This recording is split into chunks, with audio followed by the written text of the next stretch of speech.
টেকনাফ থেকে পায়ে হেঁটে তেঁতুলিয়ার উদ্দেশ্যে রওনা করে আজকে ফেব্রুয়ারি মাসের 2 তারিখ দীর্ঘ 17 দিনের মাথায় আর কি আমরা এই তেঁতুলিয়া ঐতিহাসিক যে তেঁতুল গাছ আছে তেঁতুল গাছের নিচে এসে উপস্থিত হয়েছে আলহামদুলিল্লাহ।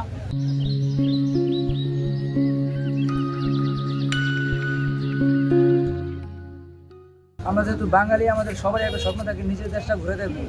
তো আলহামদুলিল্লাহ আমাদের মতো শতবীরা বান্দাকে আল্লাহ তাআলা সেই তৌফিক দান করেছেন দেশটা ঘুরে দেখার।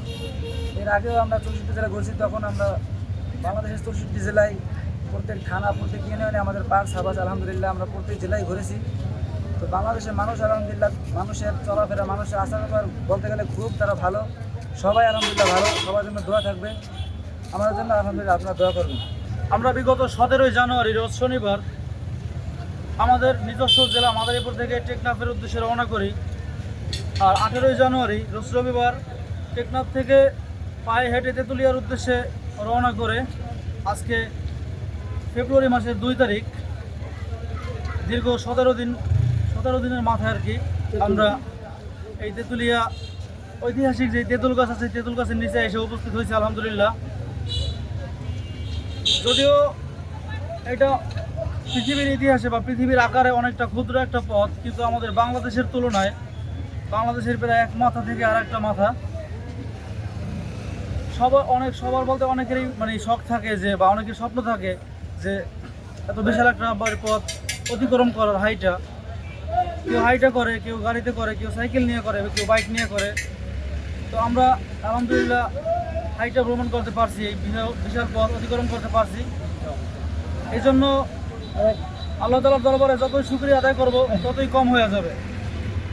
তারপরে আল্লাহ তাআলার দরবারে শুকরিয়া আদায় করি যে আল্লাহ তাআলা আমাদের মতো দুইটা ছোটো ছোটো বান্দা তাদেরকে দিয়ে এই মহৎ কাজ বা বিশাল একটা পথ অতিক্রম করার তৌফিক দান করছেন। এই জন্য তার দরবারে কোটি কোটি শুকরিয়া আলহামদুলিল্লাহ। স্লোগান ছিল মাদকের বিরুদ্ধে আর কি, যে টেকনাফ থেকে তেঁতুলিয়া, মাদক থেকে আয় বেরিয়া। মূলত সমাজে যে মাদকাসক্ত ভাইয়েরা আছে বা মাদকের যে সয়লাভ অ্যাকচুয়ালি ওই মাদকের বিরুদ্ধে আমাদের এই সফর বলা যায় আর কি। যে আমাদের এই ধরেন আমরা যদি কোনো একটা কাজে বিজি থাকি তাহলে আমাদের দ্বারা মানে সহসাই নেশা করা হয় না বা খারাপ কোনো কাজ হয় না অ্যাকচুয়ালি। তো ওই জন্য আমাদের এই ব্যতিক্রমী উদ্যোগ। আমরা মনে করেন এই ভ্রমণের মাধ্যমে আমাদের যুবক ভাইদেরকে মানে একটা বার্তা দিতে চাই যে আপনারা অথবা ভ্রমণ করেন, মানে হাইটে ভ্রমণ করেন অথবা গাড়িতে করেন অথবা অন্য কোনোভাবে করেন বা অন্য কোনো কাজে বিজি থাকেন, আপনারা অন্ধকার ঘরের কোনায় বসে বা জোরদারের কোনায় বসে আপনারা মাদকে আসক্ত হয়ে যাবেন না।